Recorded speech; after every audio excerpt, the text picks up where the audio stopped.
नमस्कार दोस्तों, स्वागत है आपका हमारे चैनल दी अनसुलझा में। क्लिफ पैटरसन का जन्म उत्तरी इंग्लैंड के लीड्स में हुआ था। उन्होंने स्कूल में बाकी बच्चों की तरह द बैटल ऑफ ड्रैगा के बारे में पढ़ा था। एक दिन उन्होंने यॉर्कशायर इवनिंग पोस्ट अखबार में एक लेख पढ़ा जिसमें स्वेच्छा से हिप्नोटिक रिग्रेशन प्रक्रिया में भाग लेने वालों की मांग की जा रही थी। क्लिफ ने केवल उत्सुकता के कारण उन्हें संपर्क किया। इसके 18 महीने बाद उन्हें इस प्रक्रिया में भाग लेने का मौका मिला। पहला जन्म जिम जैक्सन। जब उन्हें पहली बार रिग्रेस किया गया तो उन्हें उनके वर्तमान जीवन से पहले के जीवन में ले जाया गया। वहां उन्होंने खुद को जिम जैक्सन नाम के एक व्यक्ति के रूप में पाया। जिम अशिक्षित था और सेरेब्रल पॉल्सी से पीड़ित था।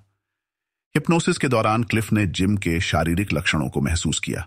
उन्हें मांसपेशियों में ऐंठन होने लगी जो उनके लिए असहज था। जिम का गांव एंडरबी स्टूपल था जो यॉर्कशायर के पास स्थित था। माना जाता है कि वह 1820 के दशक में वहां रहता था। उसने अपनी बहन मैरी और पिता जॉर्ज के बारे में बताया जो स्थानीय स्क्वायर मुख्य जमीन मालिक के लिए लोहार का काम करते थे। जिम ने बताया कि उनके गांव का चर्च सेंट मैरीज था, लेकिन अब यह एक खलिहान बन चुका था। गांव में क्राइवेन हैर नाम का एक सराय भी था जो आज भी मौजूद है। जब उनसे गांव के लोगों के नाम पूछे गए तो उन्होंने एक महिला स्पाइस रेचेल का नाम लिया जो बच्चों के लिए मिठाई और टॉफी बनाती थी। हालांकि जिम के कई विवरण सही पाए गए, लेकिन उसके खुद के जन्म या मृत्यु का कोई रिकॉर्ड नहीं मिला।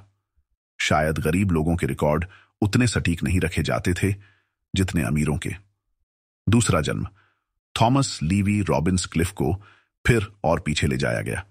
इस बार वह 1801 के कोपेनहेगन युद्ध में थॉमस लीवी रॉबिन्स नाम के नाविक के रूप में उभरे। वह एलिफेंट नामक जहाज पर कार्यरत थे जिसमें 74 तोपें थीं। उन्होंने बताया कि युद्ध के दौरान उनका एक साथी जहाज रसेल बिना कोई गोली चलाए ही विस्फोट से तबाह हो गया। थॉमस बाद में विक्ट्री जहाज पर भी कार्यरत रहे जहां उन्होंने प्रसिद्ध एडमिरल नेल्सन के साथ काम किया। जब हिप्नोसिस के दौरान उन्हें तोपों की आवाज सुनाई गई तो वह डर से कांपने लगे। उन्होंने बताया कि युद्ध के दौरान तोपों की गोलियों से बचने के लिए जहाज पर खिड़कियों को हटाकर बंदूकों से लैस किया गया था। थॉमस की कहानी के हर पहलू को नेल्सन के रिकॉर्ड से सत्यापित किया गया। तीसरा जन्म एम्मा रॉबिन्सन। थॉमस लीवी रॉबिन्स के जीवन के बाद क्लिफ ने खुद को 1865 में बर्कशायर के रीडिंग में जन्मी एम्मा रॉबिन्सन के रूप में पाया। एम्मा का पता चर्ली एवेन्यू था जो रिकॉर्ड में सही साबित हुआ। उसने स्थानीय church, Victorian, Frederick town hall और बाजार का विस्तृत विवरण दिया जो सत्य पाया गया। एम्मा ने बताया कि वह कैसल स्ट्रीट की कुक बहनों से टोपी खरीदती थी। यह विवरण भी पुरानी रिकॉर्ड से मेल खाता है। पुनर्जन्म या सामूहिक चेतना। क्लिफ पैटरसन की कहानी केवल पुनर्जन्म की बात नहीं करती।